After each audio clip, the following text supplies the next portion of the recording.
de blues es hablar de algo que es mucho más complejo que lo que la palabra en sí encierra.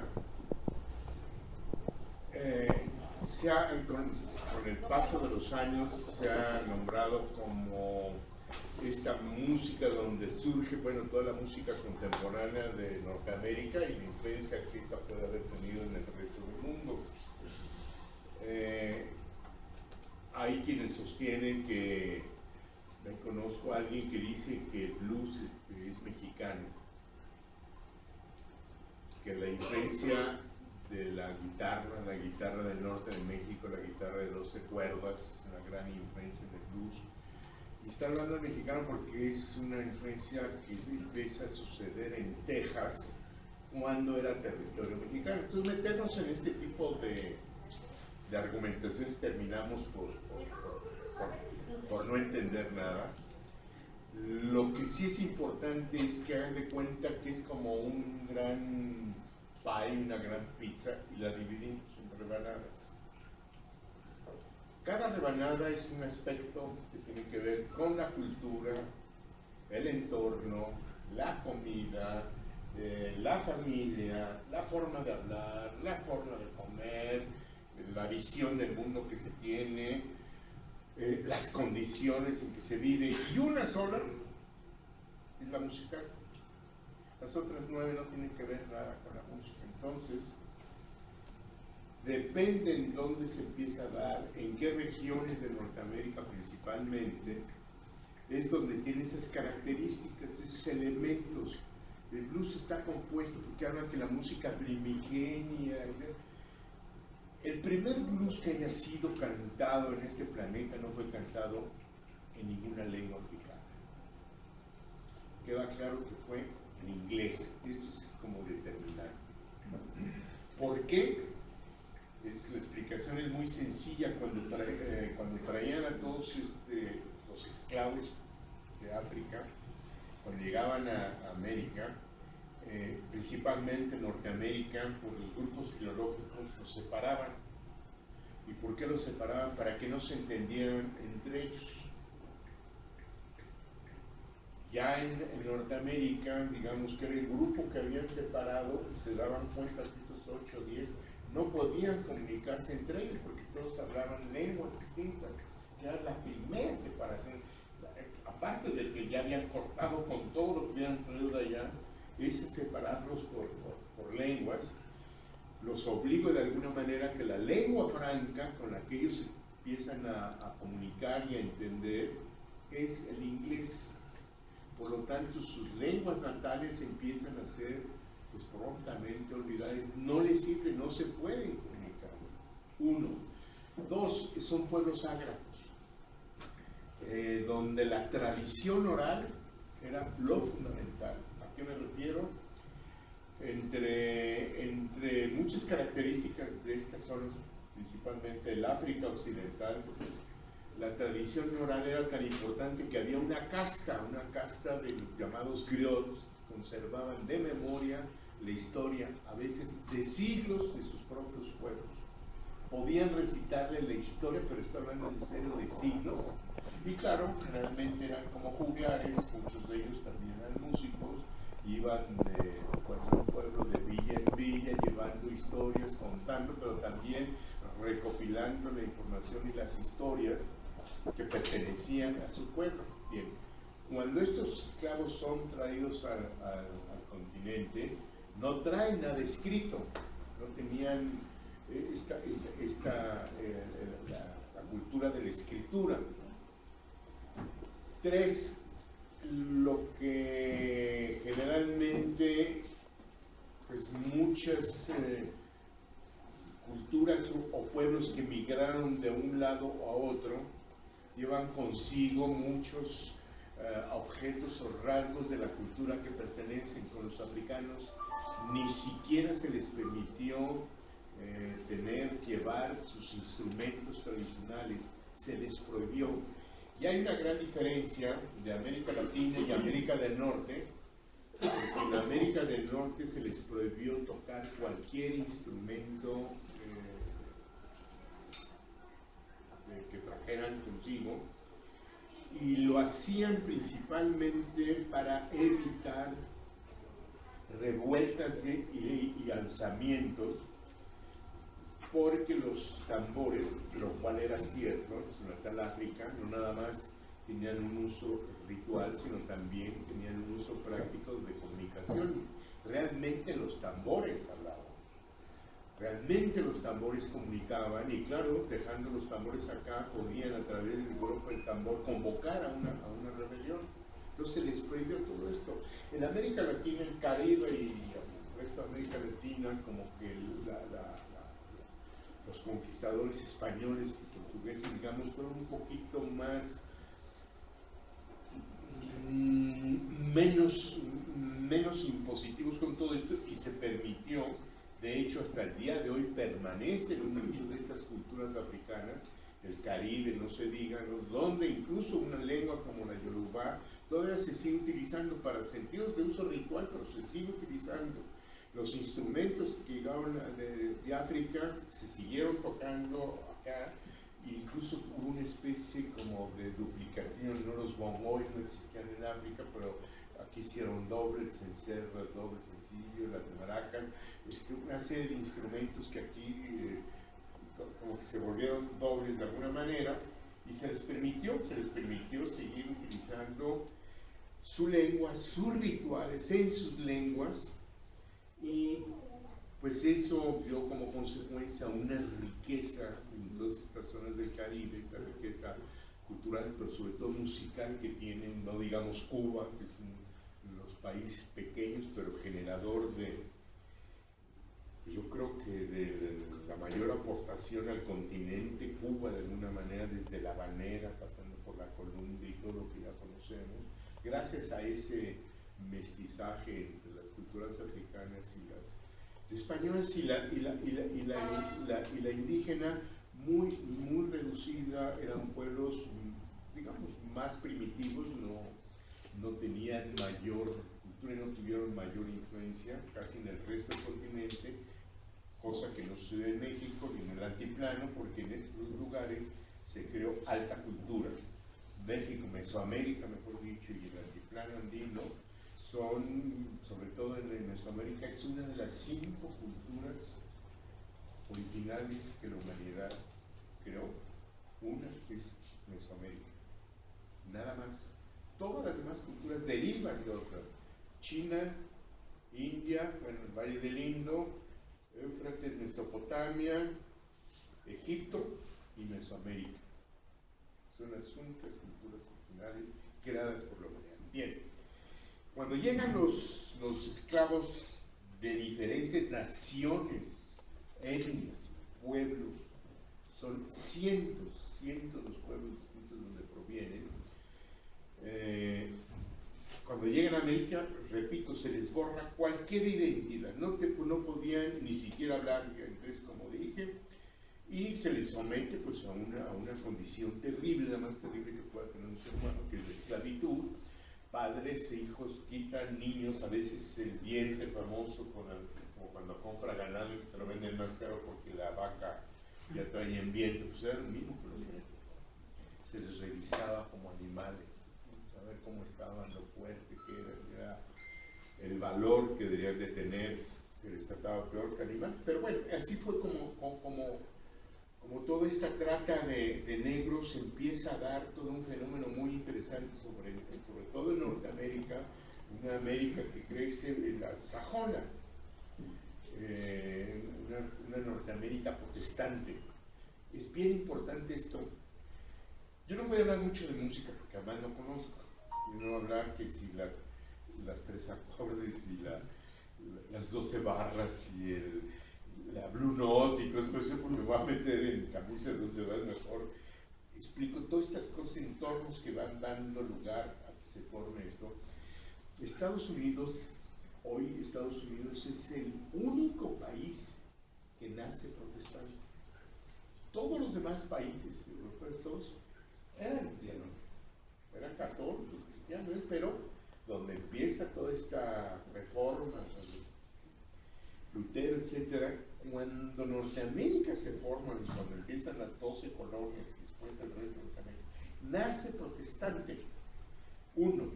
Dos, es el único país que de frontera a frontera y de costa a costa se habla un solo idioma, el inglés. Ningún otro país lo tiene, ninguno. 3. La visión de tierra prometida religiosa es una parte muy importante, con lo cual viene toda esta expansión y todo este concepto del trade, del negocio, de lo que debería ser. Los protestantes tienen una filosofía que si yo trabajo, estoy bien, tengo confort, como bien, Dios va a estar contento. No hay esta cosa de sufrimiento, de esto que tenemos en el resto de América Latina con este catolicismo español, por cierto, culpígeno totalmente. Tenemos la Inquisición y empieza a haber una serie de castas que hasta el día de hoy permanecen.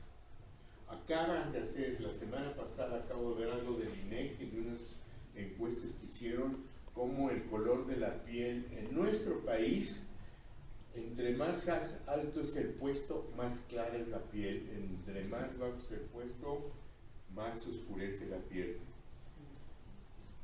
Yo todavía me estoy ubicando. Ya me colé para cromático. Bueno, entonces todos estos elementos son bien importantes para entender lo que empieza a pasar allá. También dentro de la esclavitud no solamente son africanos. En Norteamérica también son esclavos muchos irlandeses que vienen acá y tienen que trabajar, familia están ya. Hay otras minorías, los chinos, toda la construcción del ferrocarril de California para acá, la mano de obra es china principalmente, por supuesto también mexicanos. Y en las diferentes regiones donde se va quedando esta mano de obra esclava, se dan condiciones muy especiales. Por ejemplo, en las zonas de los grandes pastizales allá de Mississippi, hay una música que el blues le llama el bluegrass, pasto azul, porque es de tan verde y azulea. Ahí hay un estilo que se empieza a formar en esta zona de ahí, y con los años se le conoce como el estilo bluegrass. En la Luisiana, que es también bien importante, en la Luisiana, que todo lo que era la cuenca de lo que alimenta el río Mississippi tiene una superficie del tamaño de la República Mexicana, como 2 millones de kilómetros, no sé cuántos cientos o miles de afluentes con 1000 nombres diferentes van surtiendo a lo que en un momento dado ya es el río Mississippi.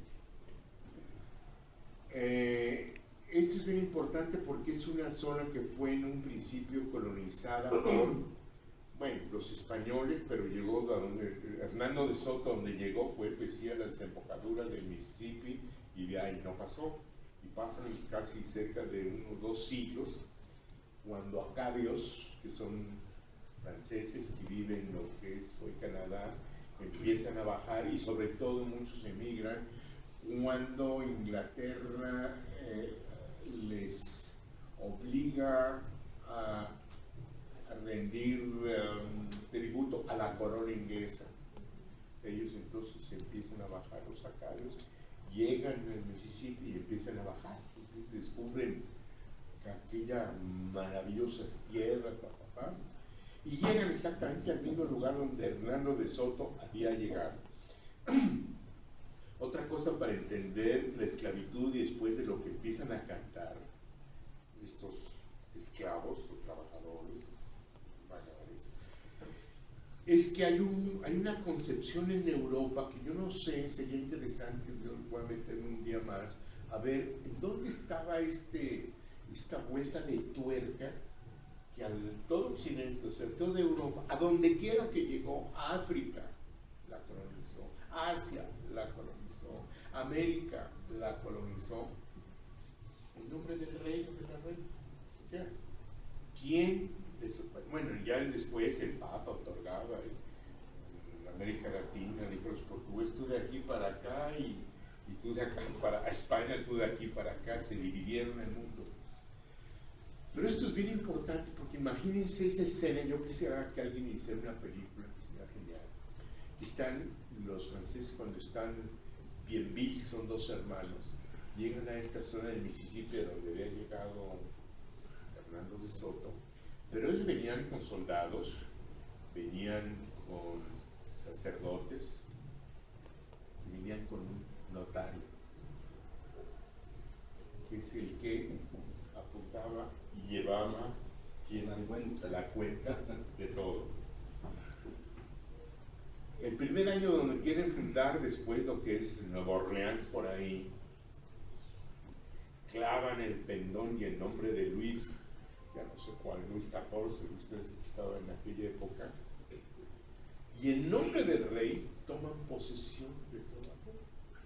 Entonces me imagino la escena de un lado y del otro del río, los naturales, los pueblos originarios de ahí, estaban viendo, ¿sí? ¿Qué están haciendo? La misa y hacían y el pendón, o sea, una serie de ritual que no entendían.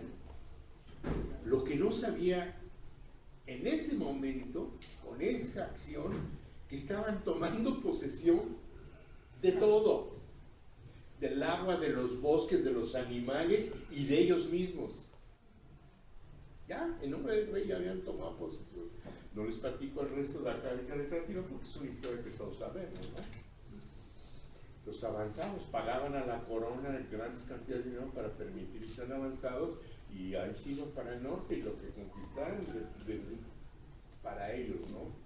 Las encomiendas famosas, pero en fin, este hecho que sucede ahí en un momento dado, pues estaban tomando posesión de todo aquello.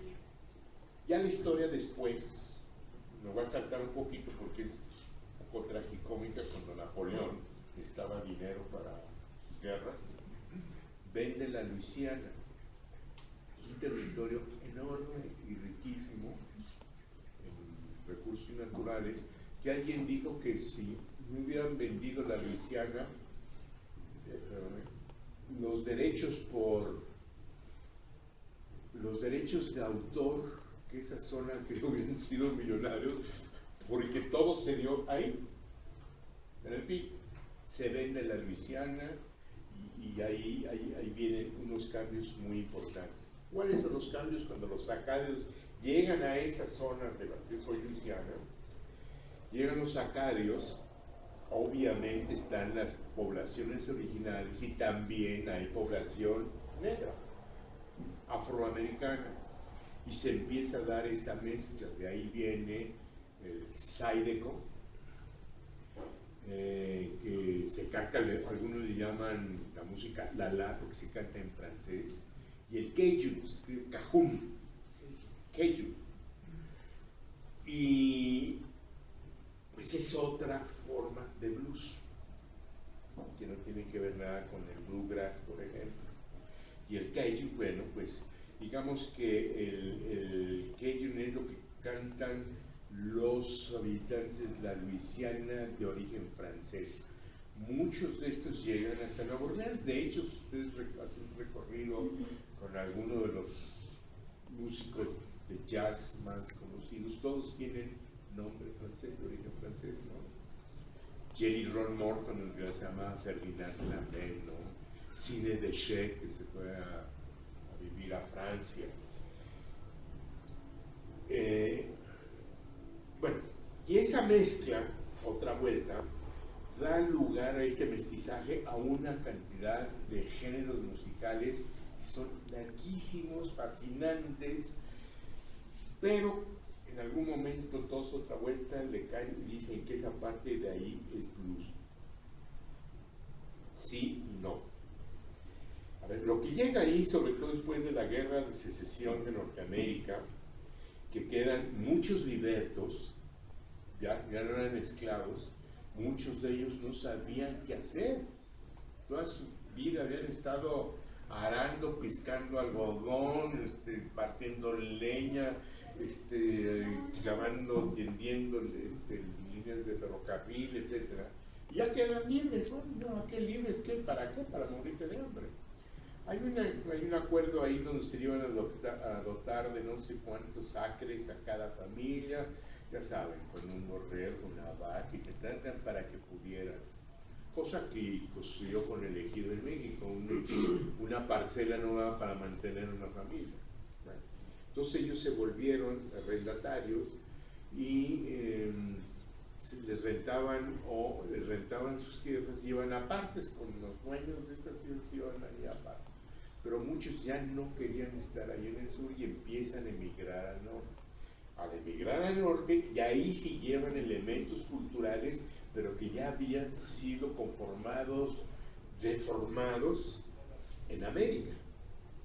Cosa que no pudieron hacer cuando vinieron de su natal África acá en el continente. Ya después de 2 generaciones, todo se había olvidado, prácticamente. Esta migración que se empieza a dar después de la guerra civil, que se viene la abolición de la esclavitud, son pues migraciones de gente miserable, analfabeta, porque una de las condiciones que también tenían para cortarles todo esto era que estaba prohibido enseñarles a leer y a escribir, porque un negro que leyera era peligroso, nuevamente podía convocar a la rebelión. Entonces,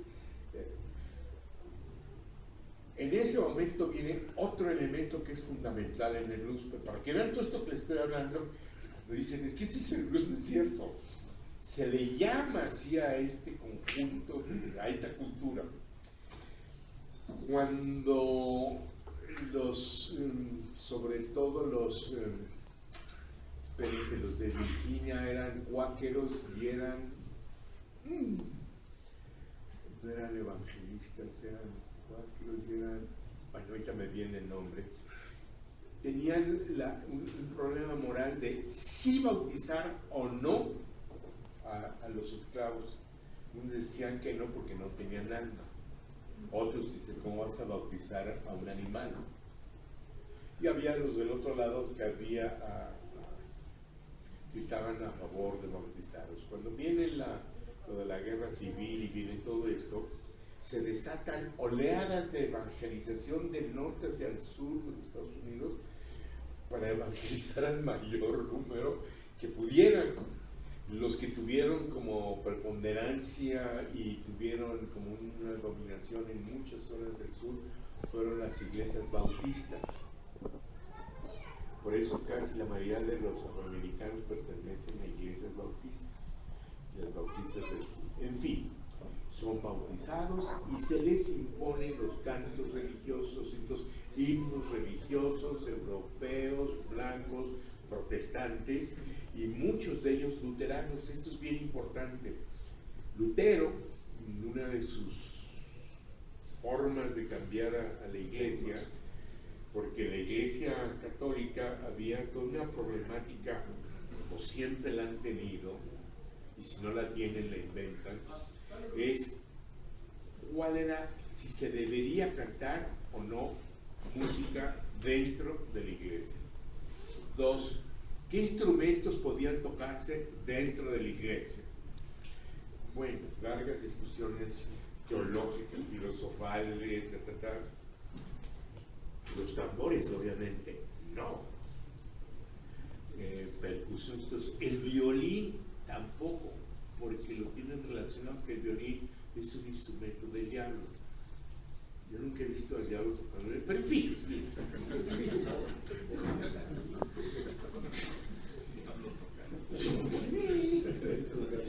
Allá anda, ¿no? Bueno. Entonces, todas estas discusiones que tenían y qué es lo que se podía tocar dentro de las iglesias, y se les imponen estos cantos, estos himnos religiosos.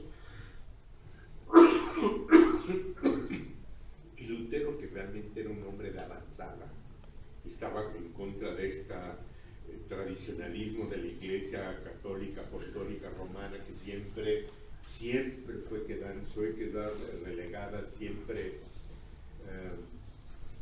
muy reacia al cambio. Para que la Iglesia Católica Romana cambiara, debían de pasar a veces siglos para que aquello se fuera aceptando poco a poco, siglos.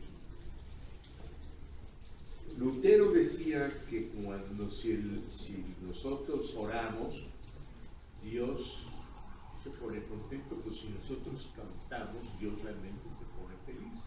Entonces impone el canto dentro de las iglesias, que la gente, el día de hoy, deberíamos de cantar dentro de la iglesia, porque entonces Dios se pone muy feliz cuando nos oye que todos estamos cantando. Se les imponen estos cantos protestantes a los esclavos, y claro, estamos hablando de estas armonías europeas de las cuales los afroamericanos no tenían ni la más remota idea de las armonías europeas. Y poco a poco estos cantos se empiezan a cambiar a una escala pentatónica, que es casi la mayoría de las culturas del mundo tienen esta escala, la escala pentatónica de 5 notas y no las 7 de Occidente. Pero al mismo tiempo empieza a haber lo que le llaman ahí los antropólogos un sincretismo, porque todos estos elementos bíblicos de los cantos, ellos los empiezan a adoptar y adaptar a sus propias creencias y pues religiosidades, digamos, de alguna manera. Ejemplo número 1 que fue bien importante. Los bautistas, para bautizar a alguien es por inmersión total en un río. Le tocan la nariz y ya sabes. No es apenas como el bautizo de los católicos, así. Pero eso coincidía con muchas de las religiones animistas africanas, que el río tenía un alma. Y estas iniciaciones eran por inmersión total en un río. Por lo tanto, pues con gran gusto asumen ser bautizados por la inmersión total. Si no había, no se estaban haciendo como especie de tinas, y ahí los metían, en fin. Empiezan a crearse las iglesias bautistas, y las iglesias eran exactamente como ese tamaño donde estamos. Ahorita yo estoy funcionando como un preacher, como un predicador. Y ustedes me responderían, pues digo, porque Dios está conmigo y todos ustedes saben. Pues empiezan a participar de una manera interactiva. ¿Qué sucede con el preacher? Pues es como este sacerdote, como este viejo chamán, brujo, en fin, de estas tradiciones. Druida, pues, de alguna manera, que convoca al espíritu y los voy a hacer participar a todos ustedes. Si algo tenían de común estos esclavos que venían de África, era su religiosidad, que es lo mismo que sucedió en Mesoamérica. Lo más importante, estamos hablando aquí de Teotihuacán, que quién sabe cómo se llamaba, ese nombre se lo ponen los aztecas, los mexicas, 400 años después de que ya había desaparecido la cultura teotihuacana. Ven aquellos sitios, por eso dicen es el lugar donde se hacen, donde nacen los dioses, no quedan impresionados con aquellos teotihuacanos. Pero todo lo que se hacía en Mesoamérica, lo fundamental, las pirámides, la cultura, la economía, giraba alrededor del pensamiento religioso. Todo está determinado por la religión. La estructura social del Tlatoani, los guerreros, los sacerdotes, los comerciantes y hasta abajo los macehuales, el pueblo, está estructurado en una concepción religiosa. El Tlatoani, el que habla, el que tiene la palabra. Bueno, ese preacher en estas pequeñas iglesias, que eran los lugares más miserables, de una edad construidas con madera, ¿no? Y el único instrumento que en ese momento pudieran utilizar es el que todos cargamos ahorita. No piensen en otra cosa, estoy hablando de las manos, los pies y la voz. No necesitaban más. Esta interacción que se empieza a dar entre los predicadores y entre empieza a darse un fenómeno muy importante, porque el único lugar donde ellos podían tener un solo día a la semana donde descargar se volvieron, y hasta el día de hoy sigue, se volvieron las sesiones, poniendo los actuales de psicoanálisis, más efectivas y más baratas que hay. ¿Por qué? Porque ninguno de la comunidad tenía ninguna pena, ningún empacho a decir lo que me sucedió, mi esposa me abandonó, a mí me corrieron del trabajo, mi hijo está en el alcoholismo, pero lo dicen y toda la comunidad responde. Y además alguno a lo mejor se sabe algún gospel que tenga que decir, y empiezan todos a cantar, ¿no? Apoyar al feligres que en ese momento está hablando de su problema, pero toda la comunidad lo apoya. Por lo tanto, el gospel y los espirituales negros se vuelven una parte fundamental. Hoy día, si ustedes no distinguen, yo tampoco muchas veces, lo que es la letra de un espiritual negro y de un blues, ustedes van exactamente a escuchar un blues. Uno le cantan Esperanza Dominical, le cantan al Señor, y el blues le canta a los, como decía Willie Dixon, the facts of life, a los hechos de la vida, lo real, lo que sucede aquí. Empieza a haber una división. Una es, el blues es la música del diablo, y la otra es la música solamente a Dios. Estos no cantaban blues ni locos, prohibido, pero sin embargo estas estructuras, estas armonías, esto que el preacher hablaba, entra dentro de la misma estructura de solista coro, llamada respuesta, que es lo que se aplica después en los cantos de trabajo, en los halls, en los campos. Es una tradición africana muy apegada, por ejemplo, en Panamá, los negros Colón tienen esto que cuando van así las comparsas y alguien canta adelante, que llaman el cantalante. Es una contracción del que canta adelante. ¿Han visto las películas de los soldados cuando van y cosas así? Exactamente, es lo mismo. Exactamente lo mismo. Bien. Estos espirituales negros empiezan a formar parte de la vida cotidiana, del pensamiento religioso, de la comunidad negra, fueran lo que fueran.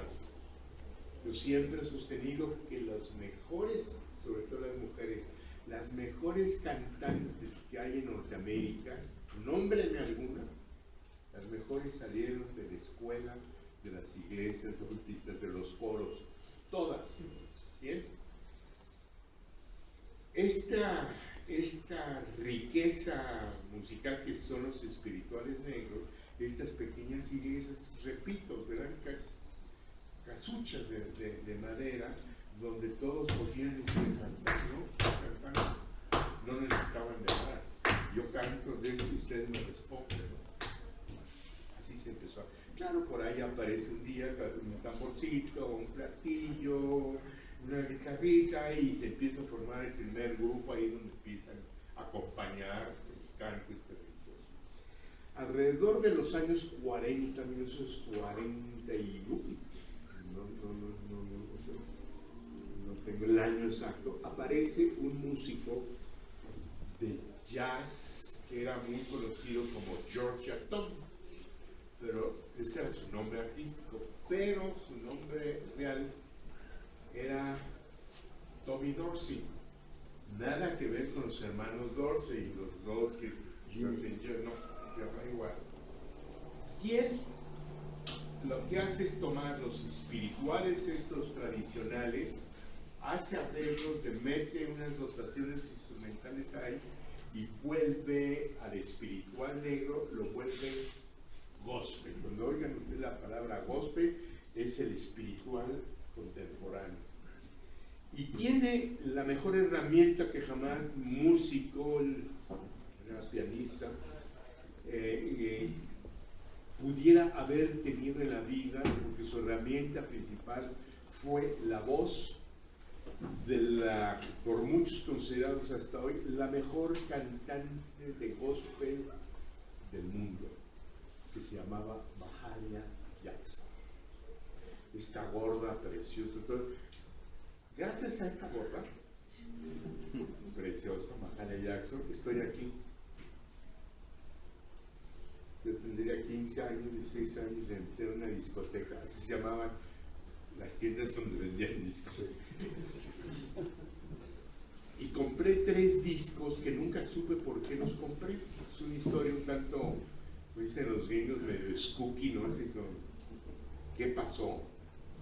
Le había pedido dinero a mi tía porque a mi casa había llegado un enorme elefante que desde entonces iba a presidir toda actividad en la casa, que era una consola telefónica. Que estéreo, y había discos que los ponías y veías el coche que salía por otra bocina. Pero descubrí que cuando llegó la telefónica yo no tenía un solo disco, yo tenía mis discos de 45. Entonces mi tía generosamente, esa tía solterona que toda familia debe de haber una, así como un militar, o puede ser, ¿sabes? Le dije, oye tía, y dice, sí, y sale. ¿Ustedes se han fijado en la gente adulta, en todo esto? Cuando le da dinero a alguien, ¿cómo lo hacen? Sacan, perdón, lo voy a hacer de gusto porque es muy... Sale, me lo da así, ¿no? Como si como que no viera. Me lo guardo, me doy la vuelta, estaba a la vuelta y me insurgendo acá en Michoacán, en una tienda de discos. No sé cuánto tiempo estuve ahí, pero cuando empiezo a ver el precio, no eran baratos, ¿eh? Era destinado a los que nos gustaban. Desde ese, yo lo que tengo en viniles, en discos, es una fortuna, ¿eh?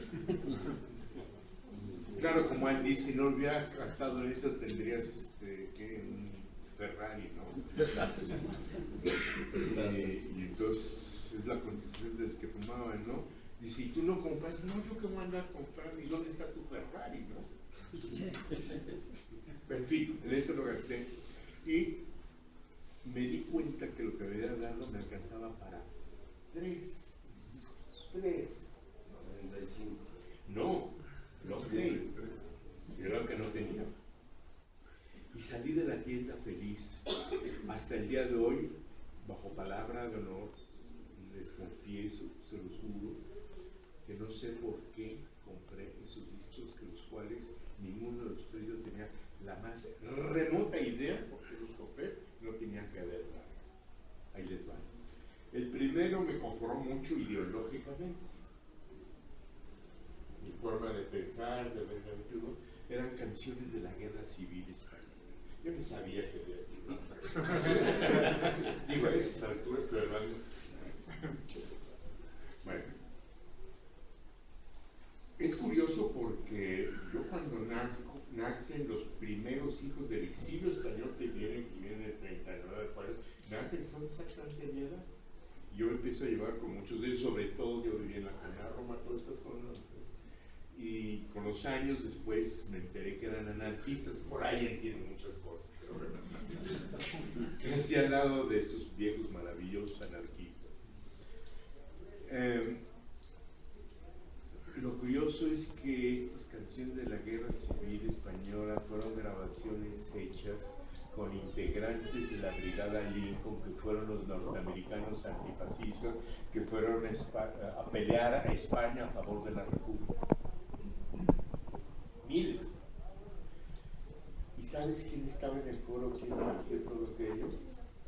Pete Seeger, que décadas después se lo traería a México.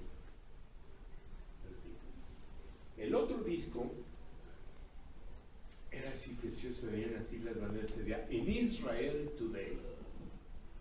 El Estado de Israel fue en el 59, tenía como 49, perdón, como 6-7 años de existir apenas el Estado de Israel.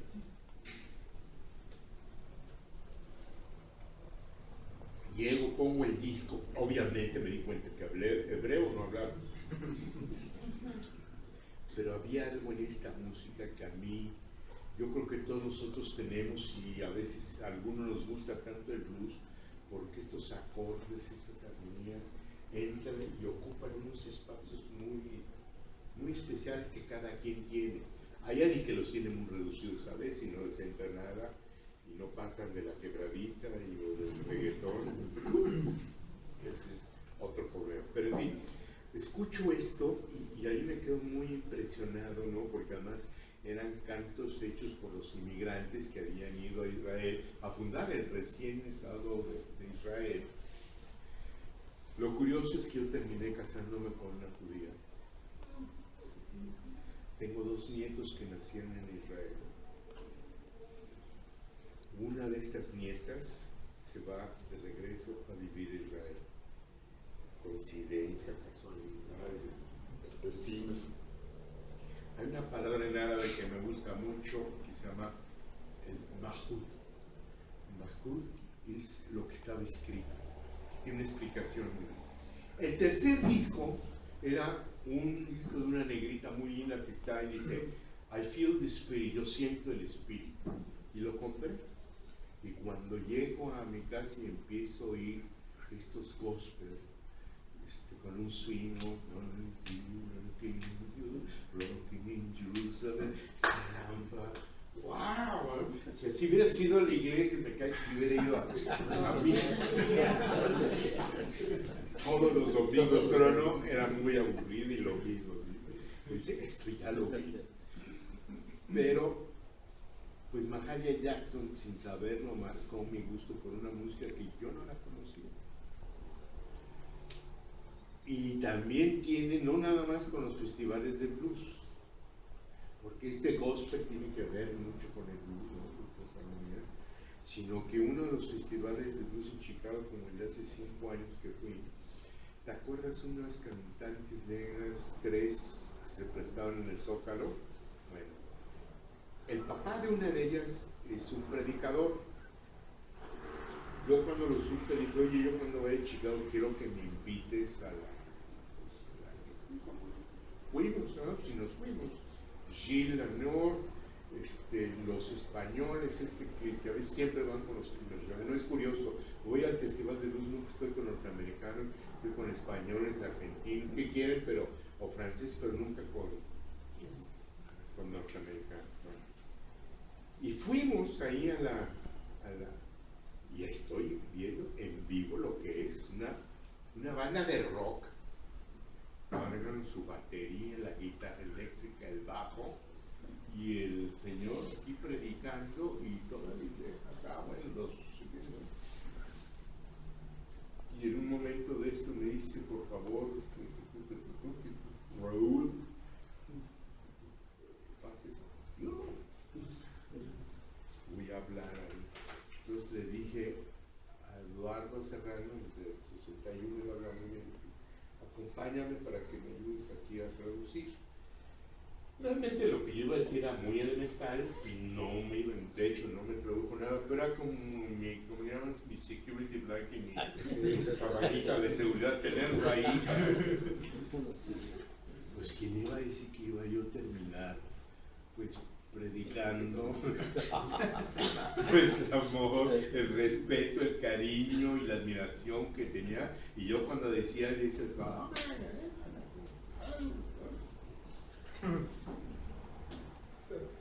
todo esto lo platico porque a veces, ¿de dónde viene el blues? Pues bueno, yo nunca sabía, yo no lo busqué ni sabía que existía, me llegó lo que tenía que suceder.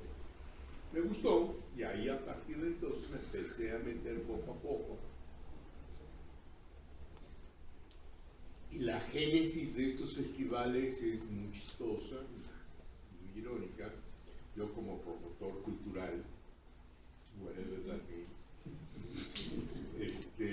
me estaba yo en el CREA y Silvia Hernández me pidió un día, quiero que organices conciertos para los jóvenes. Silvia, todo está prohibido, era la época de y todavía la prohibición sobre el rock versaba aquí, no se puede hacer nada. Después de Amanda, después de Chicago, después de Johnny Winter por aquí, Chuca, estaba prohibido. Y dije, no bromees, digo, que voy a hacer uno de tango, de bolero, no se puede hacer.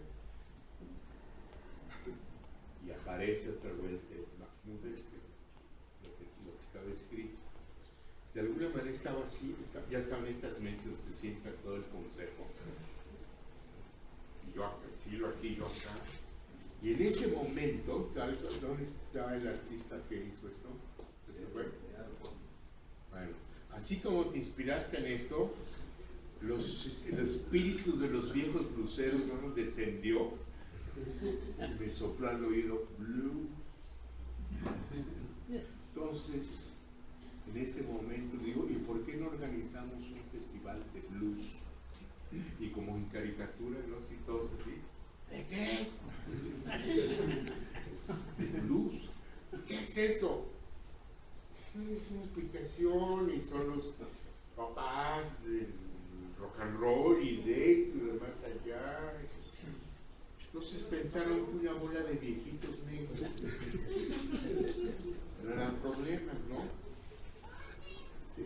Es como la definición que hace años se me preguntó, dice, ¿qué es un blusero? ¿Es típico? Tiene que ser del sur, negro. No, porque sean los de Luthier. Tiene que ser del sur, de color negro. Pobre, con una guitarra. Y si es ciego, mejor. Ese es real bluesman. No hay otros. Entonces me dijeron que sí.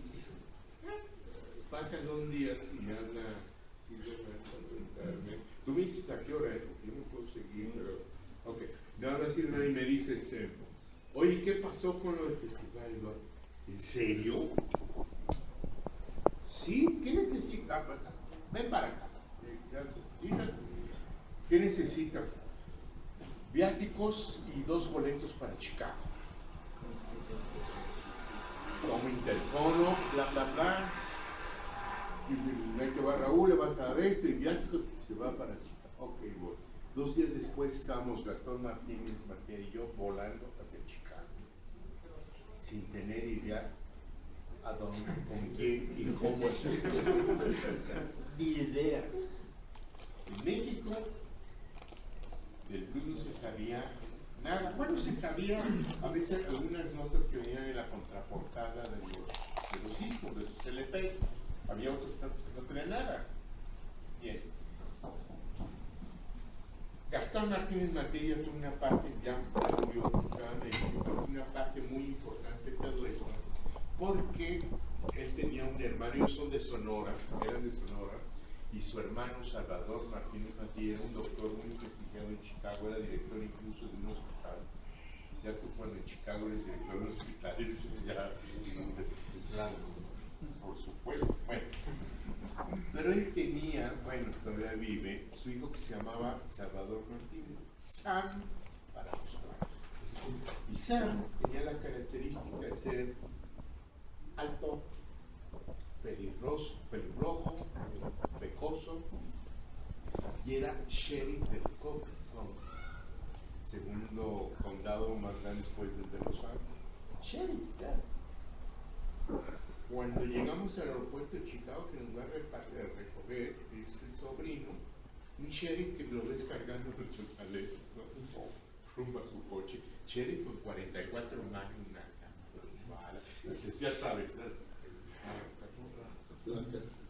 en el vuelo, en el avión, yo le dije, en ese momento me entró así, oye, ¿y dónde vamos a contactar a los...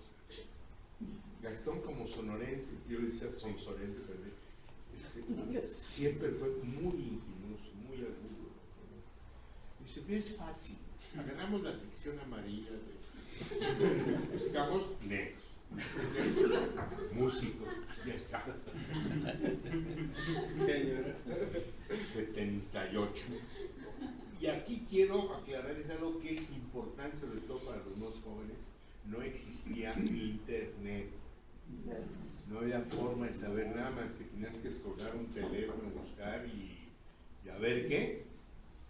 Reservar un hotel. No había internet. Ustedes no saben lo que era la vida antes del internet.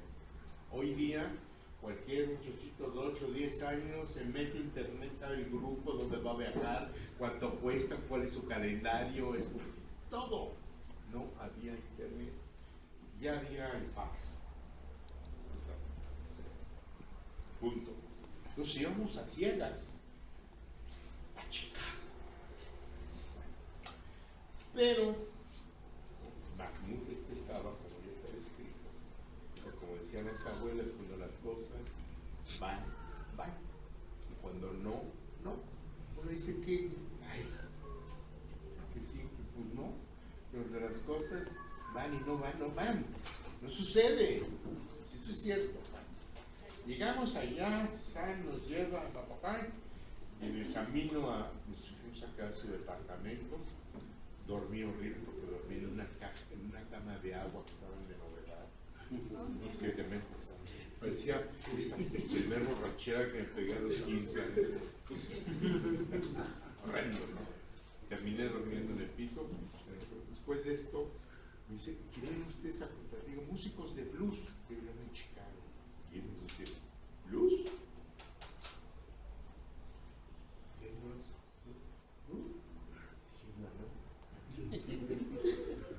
Chicago es ahí, ¿verdad? Miedo. Pero tengo un amigo, Bob Orr. Estos detalles son importantes porque es cómo se van conformando las cosas. Uno puede a veces planear mucho la promoción cultural y se te va todo por... Y a veces las cosas que no esperas, pero que estás terco, las consigues. Y nos dice, Bob Orr, le gusta mucho el blues y vamos a ir a buscar hielo. Dejamos las cosas. Y Bob Orr trabajaba igualito que la Bolsa de Valores de Nueva York. ¿Han visto esas escenas de la Bolsa de Valores? Igualito es la de Chicago, es que ahí se maneja la comida del mundo, los granos, el arroz, el maíz. ¿Qué quieres? Ahí. Y que el reporte que en Asia ya cayó el monzón, que el arroz se va hasta arriba y empiezan todos. No, es real, ¿eh? Es igualitito, pero igualitito, nada más que con comida. Y Bob Orr era uno de los propietarios ahí porque ya tenía su saco rojo con lo cual distingues a los demás. Ya está. Ya terminan y aquello era un mar de papel. ¿Sí? Se acerca, Sam le dice a lo que veníamos, déjenme ver, voy a hablar. No había celulares. Es que era ir a una cabina, ¿no? Y pongo otra moneda, ¿no? Y ahí se nos quedó esa famosa frase tan profunda del mexicano que nos cayó el 20. El hecho es que dijo, ya está. A las 12 de la noche, pues es a la hora que se cita uno en Chicago a un bar de blues, ¿verdad? Nos vamos a ver en el Elsewhere, que todavía existe, en el Old Town de Chicago. Ahí nos vamos a ver con Jim y Amy O'Neill. Jim O'Neill y Amy eran los editores en aquella época, no sé si era la única, al menos de la única revista de blues que se editaba, que se llamaba, y se sigue llamando Living Blues. Ahora la edita la Universidad de Mississippi. Living Blues. La noche, nos vamos a ver, sí. Íbamos rumbo a Leswell. Yo le digo a Gastón, oye, hoy fue la mañana cuando salimos del aeropuerto. ¿Sí? Ya tenemos nuestra primera cita con él. llega Jim Manonitos, hola, ¿qué tal? Y se nos queda viendo a los flamantes promotores, no tenían ni idea. Entonces quieren hacer un festival de blues en México. Sí, porque no sé. No, bien, así como tipos tan raros. Entramos y vamos así por el pasillo y oigo una armónica que literalmente me eriza. Y le digo a Gastón, yo no sé quién sea, pero a ese yo lo quiero llevar. Ya entramos, ¿quién estaba? Mi primer debut así en serio, una banda de blues. Era Jimmy Rogers o Lee Walter Horton en la noche. Ahí lo estoy oyendo, total. El siguiente paso fue empezar a negociar. Yo siempre he dicho que para negociar o tratar con los booking agents o con los nuevos artistas hay que tener una capacidad etílica fuera de lo común. Porque si no, a las 2 horas perdido. Estamos en la mesa, Gastón, Jim, Emi, yo. Y Jim me dice, ¿a qué músico quieren contratar? Como lo único que yo sabía de blues eran los discos que compraba, y había en especial una armónica que a mí, bueno, me fascinaba, era la Little Walter. Por eso es que al otro le pusieron Big Walter. Little Walter, me dice Jim, dice, está muerto. No muerto. Empecé a sudar betún, el Big Promoter y lo tenía que hacer. Dije, bueno, otro que a mí me conmovió mucho y que realmente fue el primero que me hizo llorar oyéndolo fue Howlin'. Dije, Howlin' Wolf. Entonces en este momento le tocó a Emi, pues lentes, nunca se me olvidó así. También está muerto.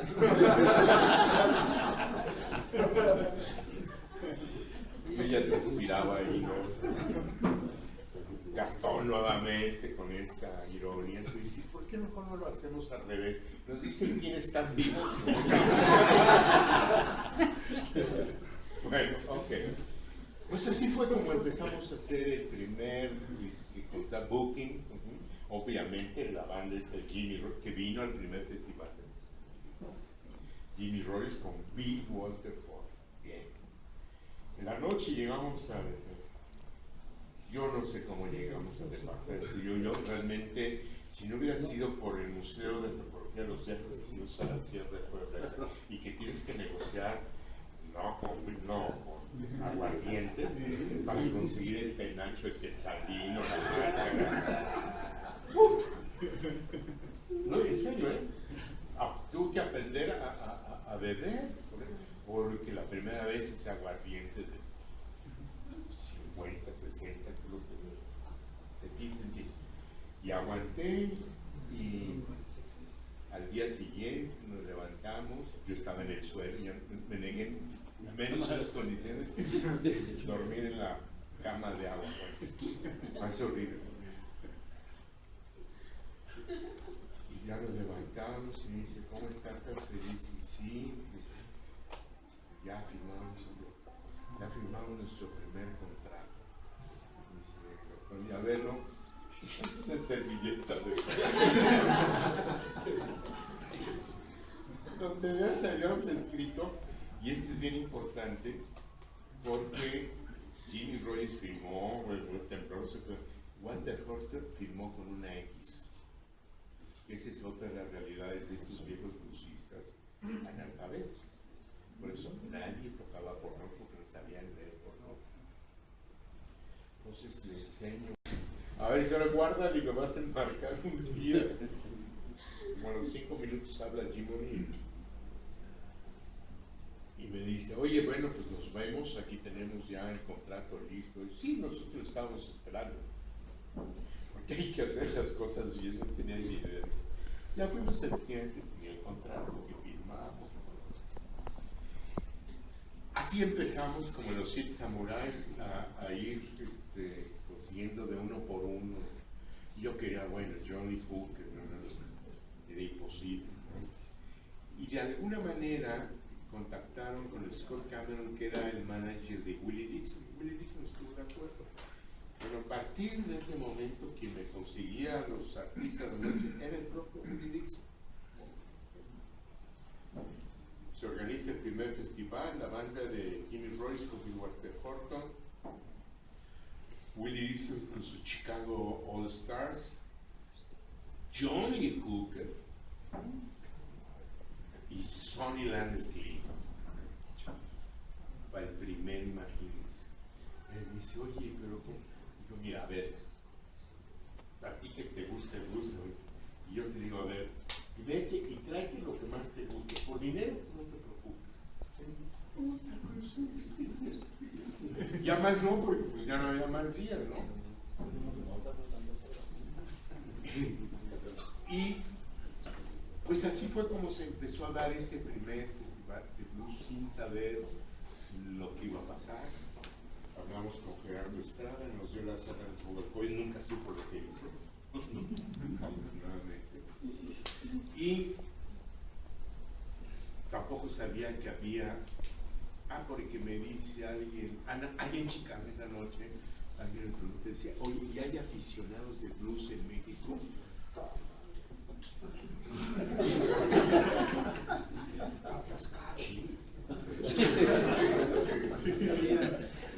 Ni idea, yo no conocía a nadie más que a Claude, un francés que tenía discos de blues, de ahí yo no conocía a nadie que tuviera discos de blues, yo me dije, ¿cómo le vamos a hacer, no? Hicimos esos carteles, todo esto, una época muy linda, que los volantes, misitas que eran pequeñas, anunciados por insurgencia, se podía estacionar uno sobre Avenida Insurgentes y poner los volantes separados. Así empezamos a hacer la difusión de reventamos las aranzas de Goya, hicimos una fusión en el teatro ferrocarrilero y ahí descubrí otra cosa. La banda que todavía en esa época estaba en los Hoyos Funky, llegaron al concierto del teatro ferrocarrilero con sus fundas vacías de los discos de Johnny Hooker. Los empiezo a ver, la mayoría de mí los conocía y fueron pues para ver si se los... Entonces me di cuenta que había un público de blues en la periferia, donde corresponde, en la Roma, en la Condesa. Eso fue importante. Bien, este blues que estamos hablando ya, porque tienen que ya irnos, ya me perdí un poco, pero este blues, bueno, en Texas empieza a suceder lo mismo que sucedió en estos otros lugares que les estaba platicando. Y es otro estilo, y son otros músicos, efectivamente, Led Belly, le llaman el rey de la guitarra de 12 cuerdas, pues esa guitarra de 12 cuerdas es la leona, es la leones. La de 12 cuerdas. Sí es una influencia mexicana de los grupos mexicanos, manos que vienen allá. Ese es otro. Y por supuesto está el rey de todos, que es el blues del Delta del Mississippi. Ahí donde surgen las leyendas y los mayores que migran a Chicago, todo eso, vienen de esa zona del Delta del Mississippi. Y ese es otro estilo. Pero ese otro estilo que además también está marcado por otros elementos, que es casi el último que ya voy a mencionar, que son los cantos de trabajo. El canto de trabajo en África, en todas las sociedades, naciones africanas, ellos hacen todo con ritmo. Ellos hacen todo con ritmo. Bailan, cantan, cocinan, trabajan con ritmo, pero sobre todo los cantos de trabajo, que son muy necesarios no solamente para alivianar el trabajo que ellos tenían que hacer de picar piedras, cavarlas, tender las vías del ferrocarril, sino que se le aliviaba un poco el trabajo, pero además se evitaba los accidentes. ¿Por qué? Porque si éramos 4 a 5 alrededor de lo que teníamos que cavar, pues empiezas tú,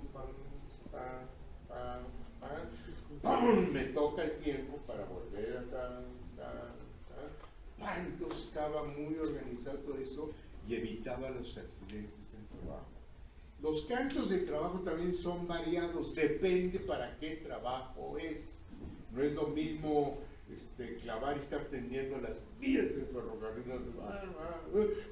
correr, ¿no? Para correr, o andar piscando algodón, que cantaba mucho el periplo del gallo,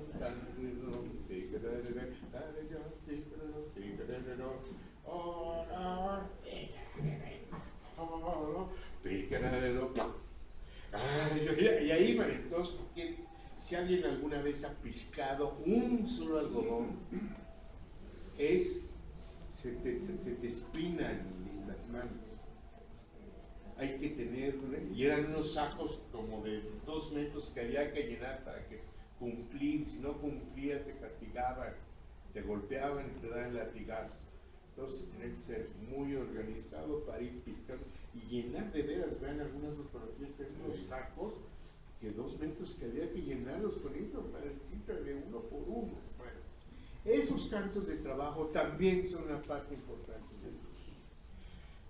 Y lo otro, que es un elemento que, bueno, viene dentro del mismo trabajo, pero también viene africano, son los hollers. Los hollers son los gritos que se dan en el campo, precisamente cuando están trabajando.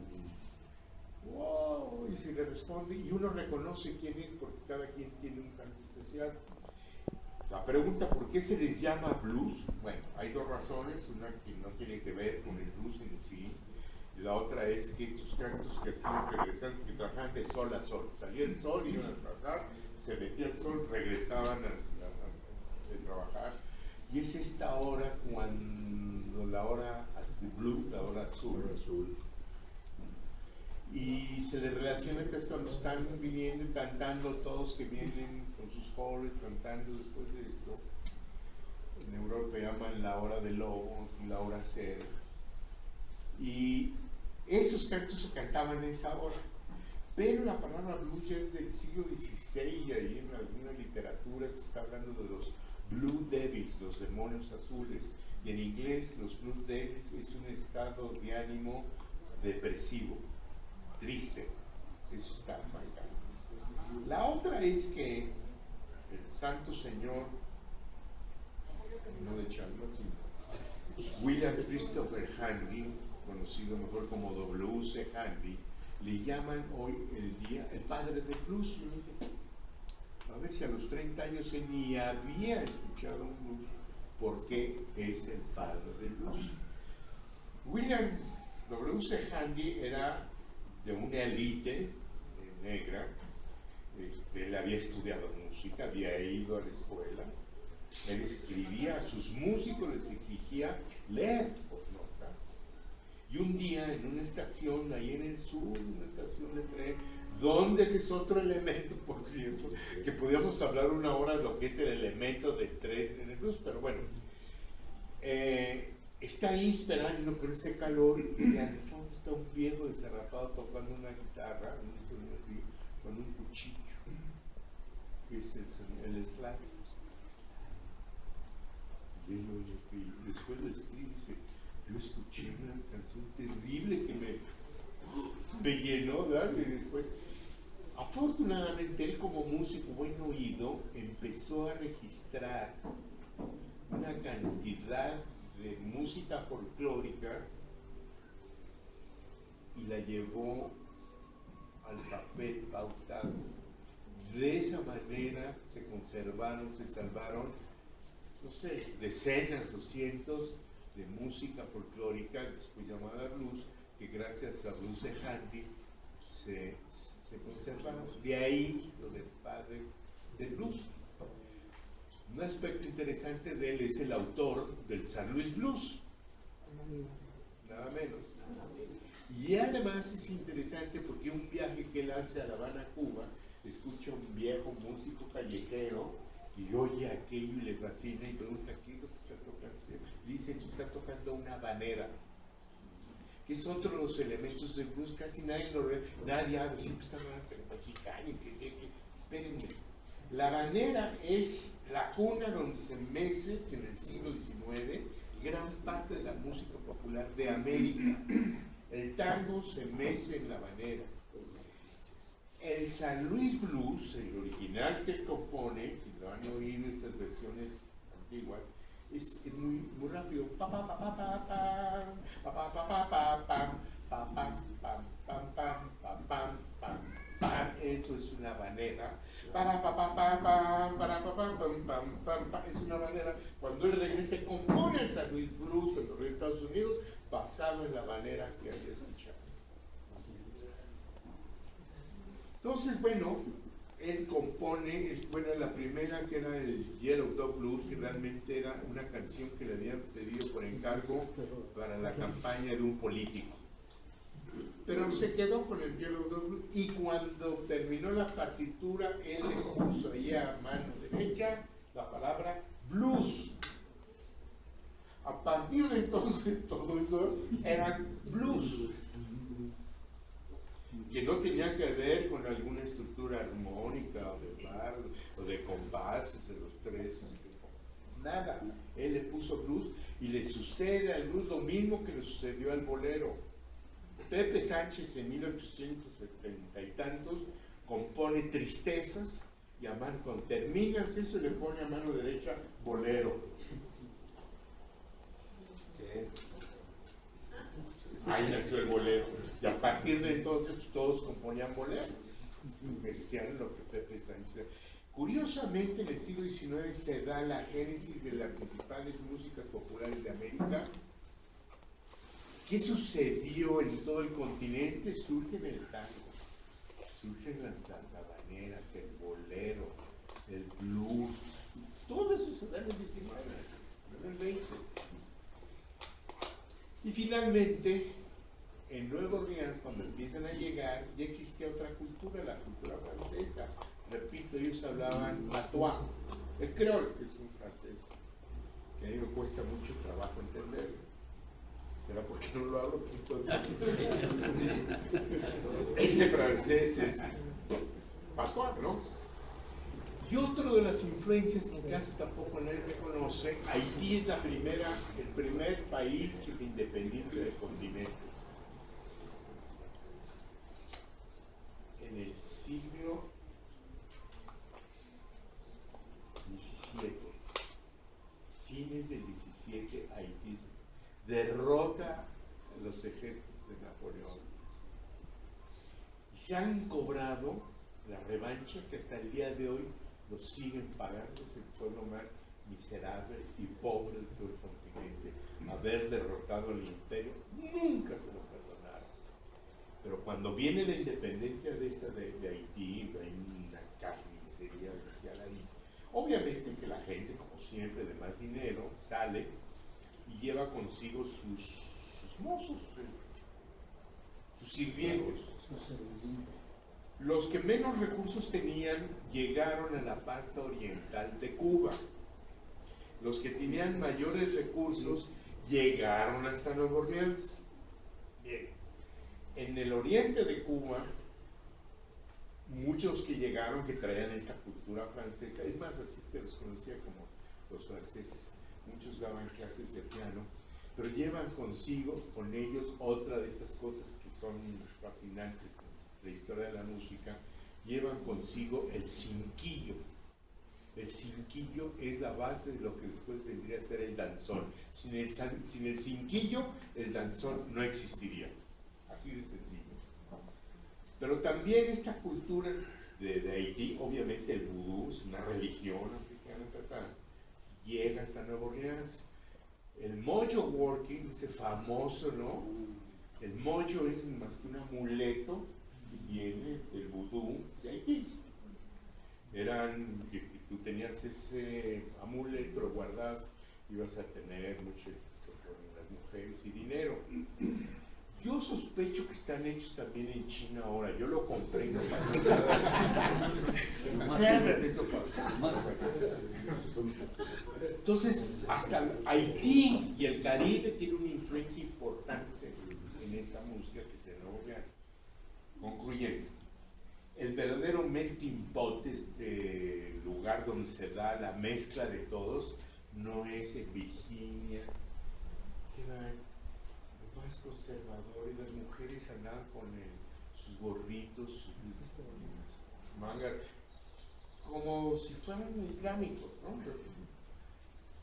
Digo, los extremistas es que a las mujeres no les permiten que exhiban sus faldas largas. ¿Qué tenían que ver con esa maravillosa ciudad de cuarterones que era Nueva Orleans, donde todo el mundo había pasado? Franceses, después españoles, ¿no? También llegaron a ser alemanes, los mismos negros, ¿no? El melting pot ahí se dio, ahí se mezcló todo aquello. Y estos músicos creol de Nueva Orleans que leían, sabían leer y escribir, si tocaban por nota, un buen día les llegan una bola de zarrapados negros asquerosos, pobres, miserables, que venían del delta. Otra vuelta. Así como el cinquillo llega allá, lo que están ahí son los tres acordes, están el blues. Sin eso, sin esa mezcla, tampoco se hubiera dado el otro. O sea, las cosas como que no son de casualidad, tienen una razón de ser. Entonces, en Nueva Orleans, bueno, ese mundo viene, va, se vende, se compra, los franceses derrotan esto, después llegan los ingleses, son derrotados, Lafayette, ahí es donde fue un papel importante a favor de las colonias americanas, derrotan a los ingleses, son los primeros barcos, vapores blindados, así les ponían unas planchas de metal, así que nada salían para los cañones, ¿no? Y ahí se da este fenómeno que cuando en los 20 se empieza a grabar, ahí hay una gran equivocación entender por qué es la época del blues clásico. ¿Qué tiene que ver eso con los orígenes de Chicago, de Texas? Nada. Pero como lo que componían era blues, Mamie Smith, digamos la primera afroamericana en grabar una pieza que se llamó Crazy Blues y que lo editaron en el sello Oki, pero era de un mercado que llamaban racial. Racial quiere decir que era para un mercado negro. Punto. Nunca esperaron con el invento del fonógrafo que esto iba a difundirse de tal suerte que de repente el Crazy Blues con los años logró vender como cerca de 1 millón de discos, que era una cantidad impensable en aquello. Se dieron cuenta que el blues y cantar era negocio, y tras Mamie Smith empiezan todas, así que todas las negras se enfilan a cantar, y después empiezan los hombres, pero fueron las mujeres principalmente, de 10, 8 eran mujeres, la época del blues clásico, así se le llama. Una forma de cantar que hasta el día de hoy hasta el día de hoy día lo tenemos.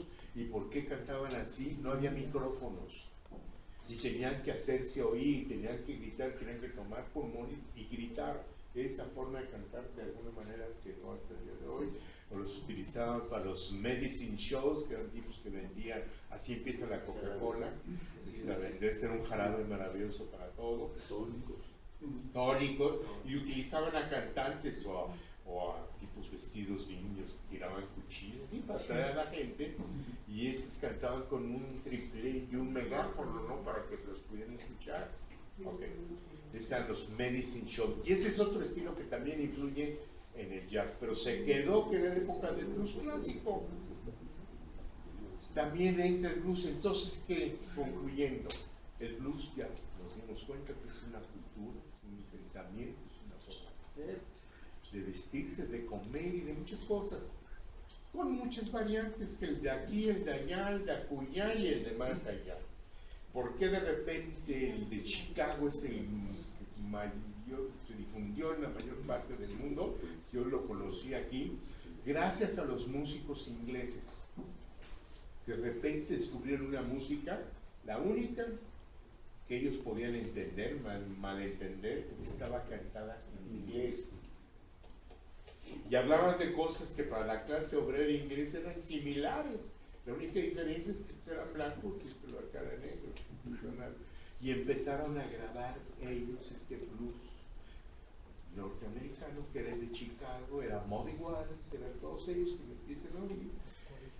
Es famosa la anécdota cuando llegan los Rolling Stones por primera vez a Estados Unidos. uno de los periodistas le pregunta a qué vienen. Jagger le dice, bueno, principalmente, ¿no? Principalmente venimos a ver, a conocer a Muddy Waters. El agua es lodosa. ¿No lo conozco? No, y los periodistas se voltean a ver nosotros. ¿Alguien conoce? No, nadie lo conoce. Aquí estás, aquí. Es nuestro oído, es donde nosotros. Ya después está la anécdota en las películas cuando llegan a Chess Records, allá en Michigan Avenue, donde he estado ahí, donde entré yo y donde con Mary Dixon y con Will, que es el lugar, el templo donde grabaron ellos su disco allí en Chess Records, y le preguntan, dice, ¿cómo estuvo esta grabación? No sé, es que es tan difícil grabar en un santuario. Bueno, pues gracias a estos, y en México yo cuando conozco el blues lo conozco por un disco de John Mayer. Gracias a esto se empieza con ellos. Entonces todos estos viejos músicos empiezan, se organizan los festivales de blues por toda Europa. Es impresionante. Llegan a grabar todos los jovencitos ingleses que iban a grabar. De hecho, muchos llegaron a grabar con ellos, ¿no? Y esa es la razón, que ese es el blues que se difunde por todo el mundo, el que difundían los Rolling y hasta el día de hoy. ¿Por qué es esa gran influencia? Bueno, si cuando Led Zeppelin finalmente después de años y de pleito le tienen que pagar a Willie Dixon $1 millón por derechos de 2 piezas que se han cantado, ese dinero Willie Dixon lo utiliza y es por lo que crea el Blues Foundation, donde hemos estado, ¿no? Entonces esa es la historia, digamos. $1 millón les ganó. No, imagínate, no fue nada. Entonces, esa es la historia de este género musical que ha transcurrido y dicen a alguien, oye, pero el blues hoy en día, no, pues sí, ese blues de allá, de los festivales que organicé, de los primeros, no existe, ya murió, ya están muertos. ¿Dónde está ahora? Bueno, ahora en el Festival de Blues de Chicago, al final, el último concierto fue con Gary Clark Jr. Ahí es donde está el blues ahora. Ese es el futuro del blues, no tiene ni idea lo que está haciendo. Extraordinario, maravilloso, y el tipo lo que toca es wow. Bien, pues esa es esta historia de este género que se han dicho muchas cosas y efectivamente ha sido la base de esta música popular norteamericana. Ya sabemos para dónde todo eso, y del rhythm and blues, que era el blues urbano, que traen, este blues rural, que traen todos los que emigran a Chicago. Y alguien también por ahí empiezan a componer, a los jóvenes no les gustaba ese blues de los viejitos.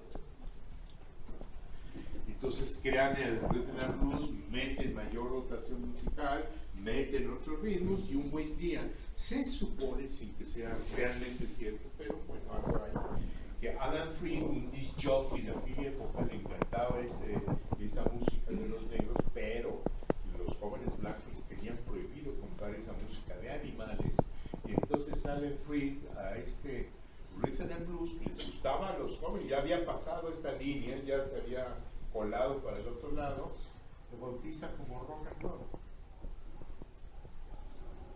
Y de ahí la historia ustedes ya la conocen. Los primeros discos que graba Elvis Presley son blues. Es lo que él conocía, es lo que él empieza a cantar. Y gospel, graba, si ustedes ven la discografía de Elvis, decenas de discos con gospel. En fin, esa es la historia por la cual hoy el blues es esto, ha cambiado. Y pues aquí de una manera muy extraña en Ciudad de México tenemos que privilegios a los que les tocó, ¿no? De haber tenido 11 festivales y haber tenido prácticamente al 80, 80% de todas las leyendas, de todos los grandes músicos vinieron a México. Y algunos a mi casa.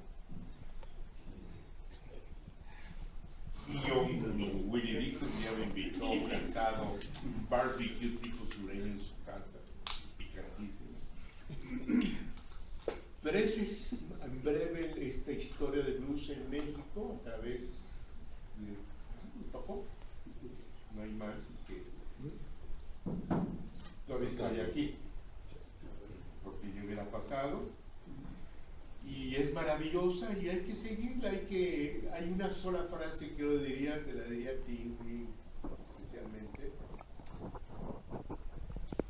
que la labor o el deber de un músico es llevar la música un poquito más allá de donde la encontró. Quienes los han hecho son los que conocemos. Gracias.